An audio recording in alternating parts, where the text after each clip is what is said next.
Hi guys, so this is a video explaining the homework questions that I assigned earlier this week. If a car is traveling at 50 on the expressway, how many more times more energy does it have when it accelerates to 100? Well, the speed is doubling, so what do we expect to happen to the acceleration? What do we expect to happen to the energy? Since we know kinetic energy is half mass times velocity squared, if the speed goes up by a factor of 2, well, let's see what happens to the kinetic energy. Half m times 2, factor of 2 squared, right? So 2v squared. Now, if you compare these two kinetic energies, kinetic energy 1 and kinetic energy 2, I hope you can see that if I say divide kinetic energy 1 by kinetic energy 2, it's half mv squared divided by half m times 2v squared, which is 4v squared. So the mass cancel out, the v squared cancels out, and you're left with kinetic energy 1 is equal to 4 times kinetic energy 4 times kinetic energy 1 is equal to kinetic energy 2. So the energy multiplies by a factor of 4. This is a very serious application, because when you're driving on the expressway and you're speeding up, every time you speed up, double your speed, the energy increases by a squared factor, which means that if you suddenly needed to stop, the amount of friction force required to bring you to a stop is 4 times, right? Each time 4 times if you doubled your speed. So sometimes that's going to be possible. You'll have time and distance for friction to do that work, but sometimes you won't, and then you crash. Okay. Suppose that you push a 30 kg package in a constant force of 120 through a distance that the opposing friction is 50 newtons. The net work done, remember that net work done equals the net force times the distance, force net times the distance. So, it's right here. So the net force, you're pushing with 120, there's an opposing force of 5.0. The force net, what am I doing? Work equals force net, which is 120 minus 5.0 times distance, which is 0.8 meters. So that gives you the work done. Solve the problem, this time finding work done by each force that contributes to the net force. Find work done by friction and work done by applied force. So work done by the applied force is going to be the applied force, which is 120 times the distance, which is 0.8, and then work done by friction force is going to be the net friction force, which is 5.0 times the distance, which is 0.8. Now if you add up, because this friction is removing work from the system, so your net work remember, net work is work done by conservative forces plus work done by non-conservative forces. The conservative force is this one, which is 120 times 0.8. The non-conservative force removes energy from the system, so that will be 5.0 times 0.8. And I'm using a negative because it removes energy from the system. At the end of the day, this answer should be the same as the answer that you got here if you do the calculations. Don't forget your units in all of these calculations. Find the speed of the package at the end of the push using work energy concepts. So all this work done, the net work done, remember, net work brings about a change in the kinetic energy of a system. So from my answer here, this net work done, right, is going to equal to the kinetic energy of the system. So whatever answer I got there, which should be the correct one, should equal mass, half times mass times v squared. Since I know the mass of the object, the mass of the object is 30 kilograms, I can use that to calculate the velocity at the end of the velocity of the package at the end. So my v will be 2 times that work done, net work done from that first part, divided by mass square root. Yeah. How far does the package cost after the push, assuming friction remains constant? Use work and energy considerations. So we know that work done by friction leads the package to stop. So it's asking us how far does the package cost after the push. So all of this energy that it has, all of this kinetic energy that it has at the beginning is going to be is going to be worked against by friction until it comes to zero. So all of this kinetic energy that it has plus the work done by friction force is going to leave the system with an energy of zero.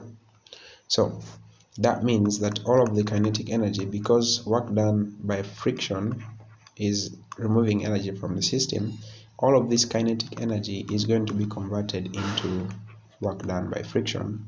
Work done by friction is 5 times the distance that it's going to take to go to stop, and the kinetic energy is something you have because it's the work, it's the network that's put into the system at the beginning.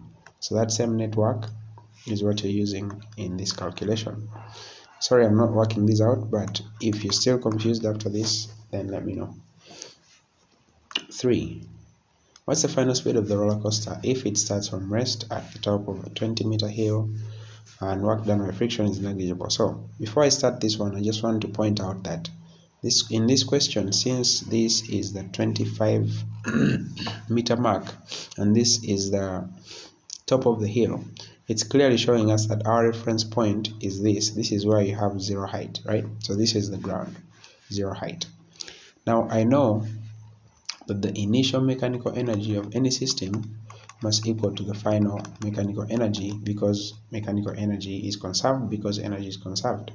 Now mechanical energy can have many forms. It could be kinetic, it could be potential, it could be elastic spring energy, it could be what others, maybe different work done by certain conservative forces, but all of those, right, all of those should be the same values. Like kinetic energy 1 plus potential 1 plus this one should equal kinetic energy final, which is 2, plus potential energy 2 plus elastic potential energy 2 plus work done by conservative forces 2.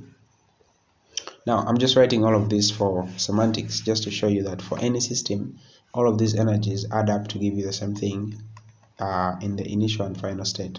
But I can see that in this system, since I've been told there's no friction, I only need to worry about kinetic energy initial plus potential energy initial must equal kinetic energy final plus potential energy final. So at this position, at this initial position, since the V is 0, that tells me that the initial kinetic energy is just 0. Since it has a certain height above the reference point, I know it has a potential energy, so I'm going to use that. That's a check mark, it's not a V. And then at its final position over here, at its final position, it has a kinetic energy, right? Because it's moving, it's in motion, and it also has a certain potential energy because it has a certain height above the reference point, right? It has a height of 5 meters above the reference point. So my equation is just going to be potential energy 1 is equal to kinetic energy 2 or final plus potential energy final. Now, all of this was not necessary, right? Just by looking at this system, you can see, oh, it has potential energy at the beginning, it has potential and kinetic at the final. So you could have just gone ahead and done this. Alright, so I know potential energy initial is mgh1 equals half mv squared, so v final, plus mgh2 or h final. I hope you can see that the masses will cancel out. The masses will cancel out, because if I factor out mass on this side, then it cancels out with this side. The rest is just substitute what I have. So I have 9.8 times h1, which is 20 meters, no, 25, sorry, is equal to half times v squared, which is what I'm looking for, plus 9.8 times height 2 is 20 meters, no, sorry, 5 meters from the ground. because your reference is the ground. If you simplify this and do the algebra, you should get that answer. Part 2. What is its final speed? Again, not friction, if its initial speed is 5 meters per second. Now, I'm going to use this same equation again, not that one, sorry, but this portion of the equation. So I'm going to say kinetic energy initial plus potential energy initial should equal kinetic final plus potential final. Now, in this initial state, now that it has an initial speed of 5 meters per second, right, it has a kinetic energy, and since it is above the ground, it's a height of 25 above the ground, it also has a potential energy. And still in its final state, since it's moving with a v, it has kinetic, and since it's a height of the ground, it has potential. So you still substitute half times mass times initial is, initial speed is 5 squared plus potential at this point is mass times gravity, so mass, where's mass? Oh, never mind.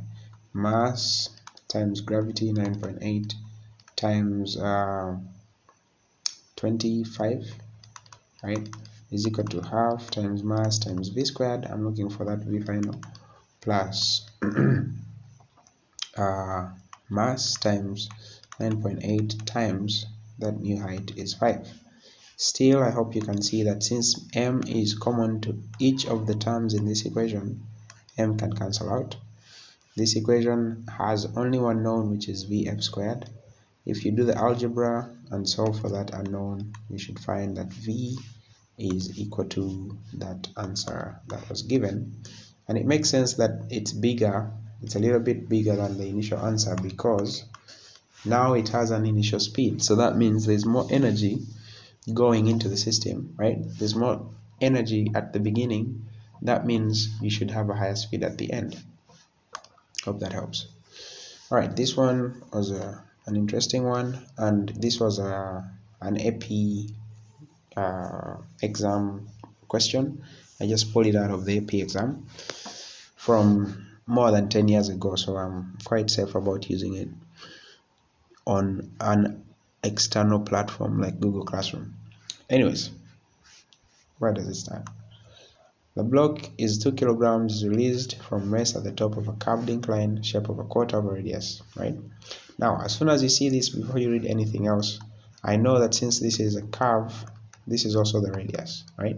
Since that's the radius, that's height, potential energy, right? So this height is the same as that height. So my height for my potential energy equation is basically going to be that r.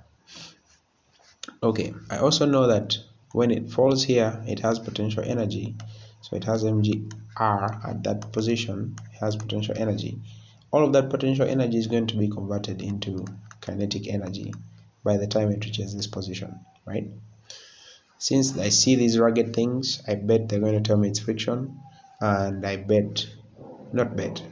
saying this because I've done this with Short, but it's also going to tell you that it comes to rest in 8 meters, which is sensible, because if something is coming from the top, there's friction, it goes to the end. So they want us to determine the magnitude of the acceleration of the block while it slides along the horizontal plane. Now, another good thing about this question is that it's integrates a lot of other concepts that you've already learned. It tells you that there's an 8 Newton force acting on the block while it slides horizontally. G is 10 meters per second. Since there's an 8 Newton force that's bringing it to rest in 8 meters, right? And it has a mass of 2 kilograms, right? 2 kilograms. When they ask you for the acceleration, Newton's second law is where you should go immediately. Newton's second law says F net is equal to mass times acceleration. When this thing is moving horizontally along this 8-meter path, the only force acting on it is the force of friction. And that force of friction is 8 newtons. The mass of this object is 2 times acceleration, so that will give me an acceleration of 4 meters per second squared. Don't forget your units. How much time elapses while the block is sliding horizontally? So I have acceleration is 4 meters per second. I have distance is displacement is 8 meters, right? What else do I have, or do I know? Do I know anything else? I could find the initial speed, because I know the final speed is going to be 0 because it goes to rest. But I could also find the initial speed. I could also find the initial speed because I have gravitational potential energy here, which is going to go to kinetic energy. So I could find, this is possible to find. Let's first see if there's an easier way to do it without going through that long process. Nope, I don't think there is. If you find one, let me know. But what I'm planning to do is use the work done equation, because I know that the total potential energy here is converted into total kinetic energy here, and all of that kinetic energy is removed from the system by friction until there is 0 energy at this position, right? So all of the potential energy will be converted to kinetic energy, which will be taken away from the system by the force of friction. So that's work done by the friction force, right? So the kinetic energy I know is half mv squared. Work done by friction force is that friction force which I know times the distance for which that work is done. So that's the friction force. So this is half times mass is 2 times v squared, which is the v that I need to find at this position, v initial, or v naught, that's what I need to find, is equal to the friction force, which was 8 newtons, times the distance, which is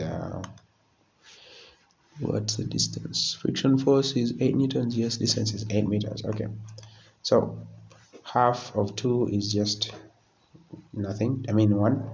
I have v squared equals 64, so that means v initial, v naught, is 8 meters per second, because that's the square root of 64. So I know v naught as well, 8 meters per second. Now that I know v naught, I know v final, I know distance, I know acceleration, I can find the time. I can use any of these equations to find time. I can use displacement is equal to v naught t plus half at squared. I can use v1 equals v naught plus at, and this is the simplest one, so I'm going to go ahead and use this simple one. So v1 is 0, v naught is 8, acceleration is negative because it's slowing down, but it's also 4 times t, so I get t equals 2 seconds, right? What if I had used this one? Would I get the same thing? Let's see. Displacement is 8 is equal to v naught is 8 times t, which is 8t, plus, so it's going to be minus half, because it's minus because it's slowing down, so it's decelerating. Half times acceleration is 4t squared. Alright, so this is a quadratic equation, 8t minus 2t squared, which is 2t squared minus 8t plus 8 equals 0. If you divide by 2, you have t squared minus 4t plus 4 equals 0. This, if you factorize it, is the same as t minus 2 squared equals 0, which gives you t equals 2 seconds. It's just longer, but it gives you the same answer. So the time that elapses while the block is sliding horizontally is 2 seconds. And then finally, this is not 25, this is 2 seconds. And then finally, calculate the radius of the incline in meters. Now, remember what I told you earlier, that all the potential energy is converted to kinetic energy, is converted to work done by the friction force. So, I know that work done by the friction force is in reverse equal to the initial potential energy that was in the system, because that's where all the energy came from. So, the work done by the friction force is equal to the potential energy that was put into the system.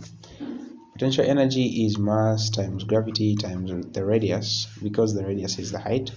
Work done by friction force is 8 newtons times the 8 meters. So mass is 2, gravity they told us is 10, r I don't know, this is equal to 64.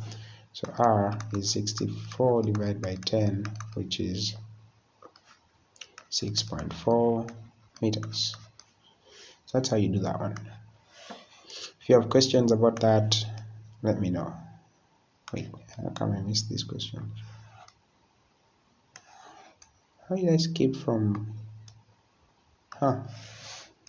Okay, these ones, they're yours to do, right? Figure out the answer, then tell me what the answer is.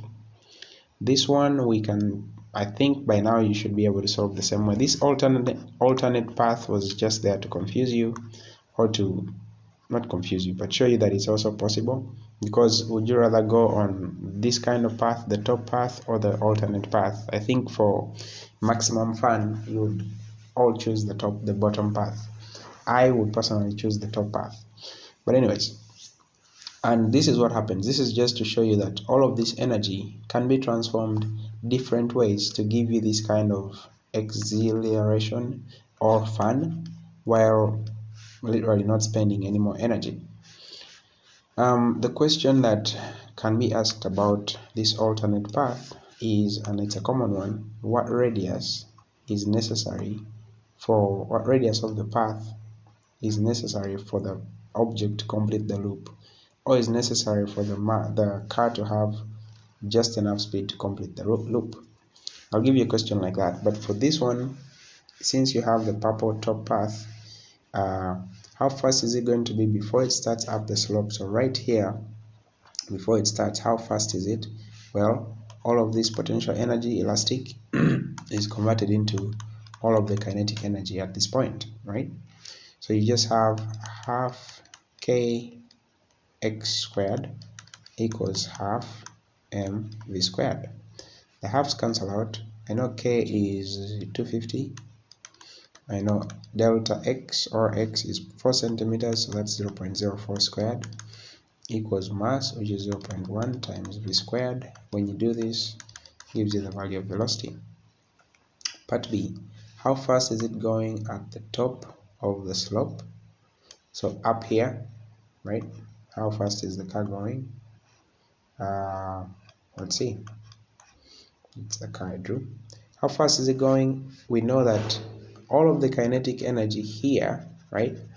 All of the kinetic energy here is converted into motion here, so kinetic energy plus potential energy. So all of the kinetic energy at this point, I can use this as my first position, is converted into kinetic energy at the final state plus potential energy at the final state. You can either do it like this, or you can go back to the beginning and say all of the elastic potential energy at the beginning is converted in the end into kinetic energy and potential energy. Both approaches should give you the same answer, but I'll use honestly, I'll use the first one because I didn't yet figure this out, so I'll use the first one. So elastic potential energy, but for the fun of it, you can use both just to make sure that it gives you the same thing. So elastic potential energy is half times k, which is 250, times x squared, which is 0.04 squared, equals kinetic energy at this position, which is half m, which is 0.1 times v squared, which I don't know, plus the potential energy at that height, which is mass times 9.8 times the height, which is 18 centimeters, running out of space. 18 centimeters is the same, I could have written it here. Okay, plus, this is v squared. So, that's v squared. Plus mass 0.1 times gravity 9.8 times height 0.18. Right? Again, if you do the algebra for this and you solve for v, you should get an answer that is correct. Now, clue that it's the correct answer is that speed. Do you expect that speed to be bigger or smaller than the speed that you got here? The answer is it should be smaller. It should be smaller because here all the elastic potential energy is purely converted to kinetic, right? So the total mechanical energy is purely kinetic at this position, right? However, here the total mechanical energy is both kinetic and potential. So that means this kinetic energy is smaller than this kinetic energy, which means this velocity is smaller than this velocity. So if you get an answer that's bigger than that, then that's how you know that you're not doing the right thing. What is the power output for a 60 kilogram woman who runs up a 3.0 high flight of stairs in 35 seconds, starting from rest but having a final speed of 20 meters per second? Now we know that power is the rate at which energy is transferred, or the rate at which work is done. So power is going to be work done divided by divided by time, right? So this lady